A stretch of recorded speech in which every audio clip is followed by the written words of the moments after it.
Hi, I'm Wantola, and right now I'm not wearing pants. A lot of other producers send me tracks of theirs for me to listen to. How nice of them. And I keep telling them the same things over and over and over, and almost every time it has to do with the mix. Getting a good mix in EDM is probably the most important part. If your mix is good, you can get a good sound out of anything, no matter whether you use Harmor, Citrus, Massive, Serum, or you just get all of your sounds by slapping a laptop mic with a dildo and resampling it through 3OSC. So, here are a few quick tips to get your mix sounding a little something like this.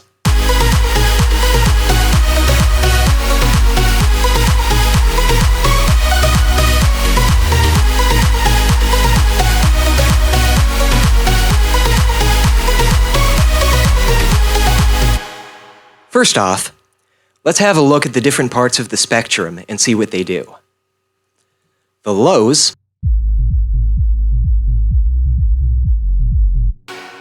are where the track's power comes from. They make it all rah and ah. But if there's too much stuff going on in the lows, it just sounds muddy, and we don't want that. The mids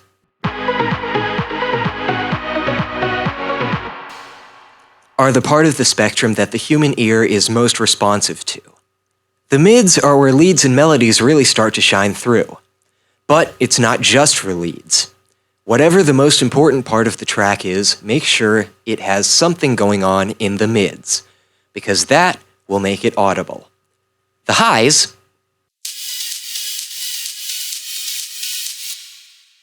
can add shine and gloss to a track.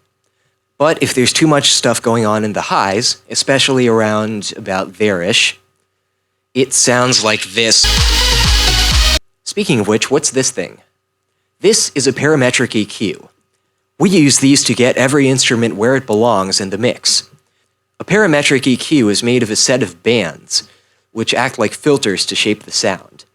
You can control how each filter shapes the sound using this knob right here. I guess it's not really a knob, but whatever. Right now, this band is set to low cut or high pass because it passes sounds above a certain frequency and cuts below it. So if I brought it up, then all the lows would disappear. Let's get started. In the lows, we have the sub bass and kick.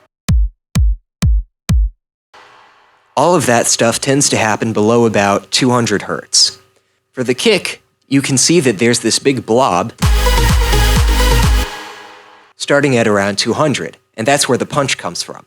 It's where the kick gets its punch. Punchy kicks. Kick, punch, punch, okay, yeah.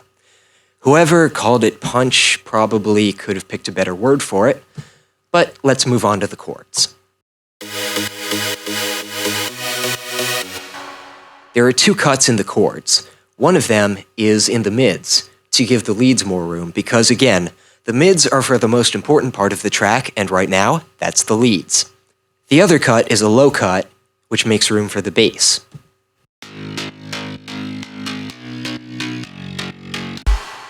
The bass also has a mid cut for the leads, and a low cut to make room for the sub and the kick. Check this out.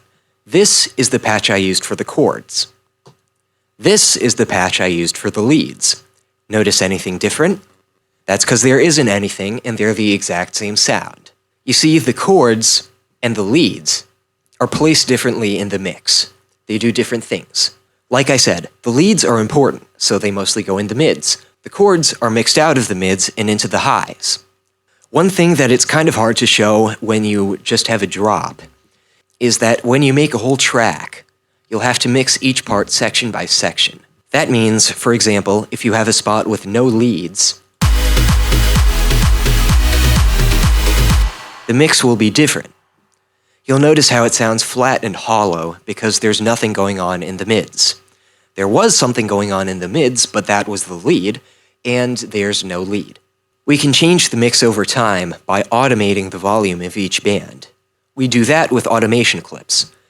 Go to the band volume, that's this control here, and right-click on it and click Create Automation Clip.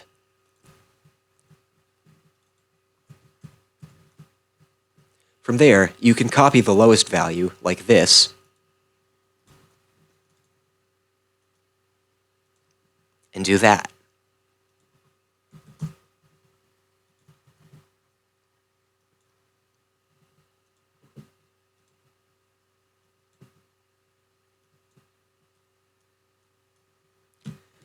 Now check this out.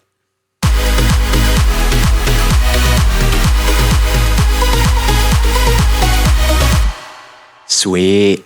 Now let's do the same thing with the bass. We can actually use the same automation clip, in this case at least. But if your track's more complicated, then you probably don't want to do that.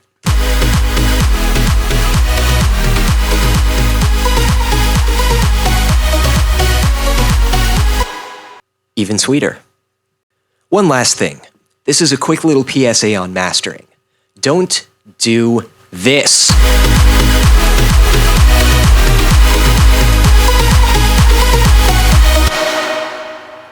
Did you hear that ringing sound at the end?